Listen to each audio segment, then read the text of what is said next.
أحبابي في الله، السلام عليكم ورحمة الله وبركاته. في الفيديو ده هنتكلم عن غسالة نص اوتوماتيك.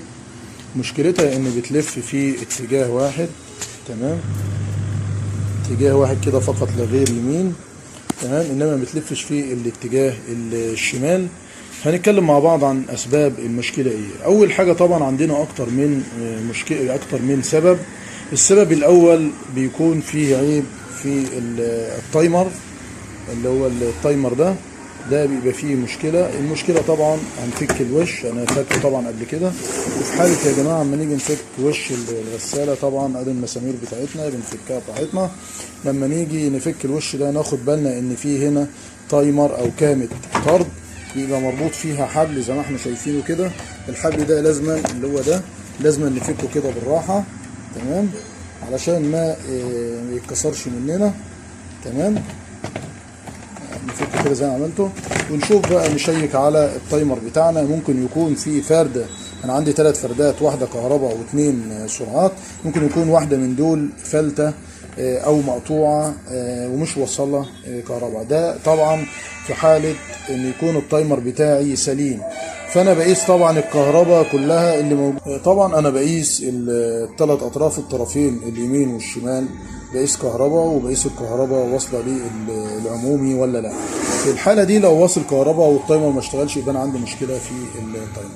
طيب في ايه السبب الثاني اللي ممكن يعمل نفس المشكله؟ لما ننزل الموتور تحت كده، في المكثف ده طالع منه طبعا طرفين زي ما احنا عارفين، طرفين مكثف واصلين للموتور بتاع الغسيل وطرفين للعصر.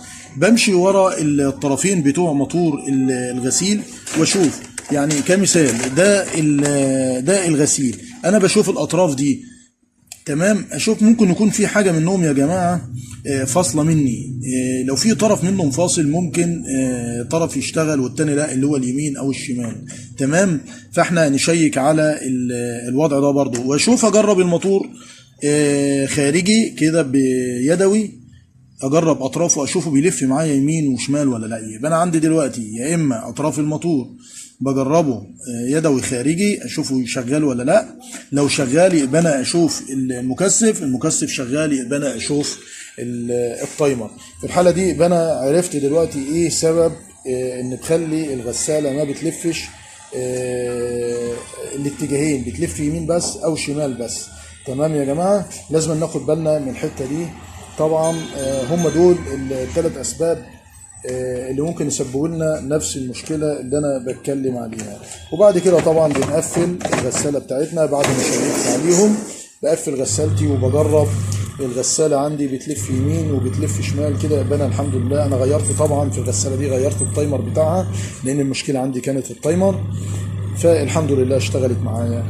والسلام عليكم ورحمه الله وبركاته.